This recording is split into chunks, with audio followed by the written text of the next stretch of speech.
ഒരേ മൂവ്മെൻറ്റും ഒരേ ഡിസിഷനും ഒരേ തീരുമാനങ്ങളും ആ വിഷനെ മുന്നിൽ കണ്ടുകൊണ്ടായിരിക്കും.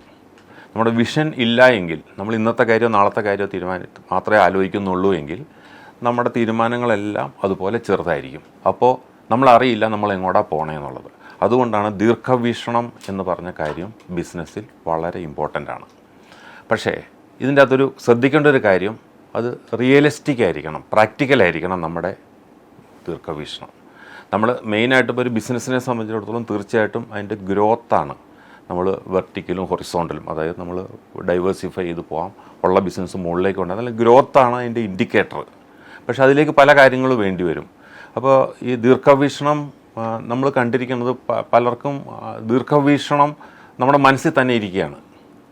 ഉദാഹരണത്തിന് 10 കോടി ടേൺ ഓവറുള്ള ഒരാൾ പറയും ഞാൻ 1000 കോടി ആക്കാൻ പോവാണ് 5 വർഷത്തിനകം. അതൊരു ദീർഘവീക്ഷണം എന്ന് പറയുമ്പോൾ ദീർഘവീക്ഷണമാണ്, പക്ഷെ ഒട്ടും പ്രാക്ടിക്കൽ അല്ല. അതുകൊണ്ടൊന്നും നമുക്ക് പ്രയോജനമില്ല. നമുക്ക് പ്രാക്ടിക്കൽ റിയലിസ്റ്റിക് ആയിട്ടുള്ള ഒരു വിഷൻ അല്ലെങ്കിൽ ദീർഘവീക്ഷണം നമുക്ക് ആവശ്യമാണ്.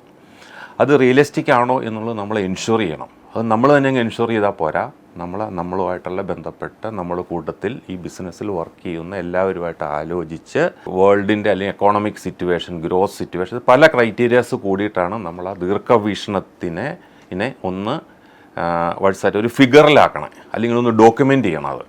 ആ ഡോക്യുമെൻ്റ് ചെയ്യുമ്പോൾ ഇത്രയും കാര്യങ്ങൾ മുന്നിൽ കണ്ടുകൊണ്ട് നമ്മൾ 5 വർഷം 10 വർഷം 15 വർഷം 20 വർഷത്തേക്ക് ഇങ്ങനെ നമ്മളിങ്ങനെ ഡ്രീം ചെയ്തുകൊണ്ടും അതിനായിട്ടുള്ള ആക്ഷൻസ് എടുത്തുകൊണ്ടേ ഇരിക്കണം.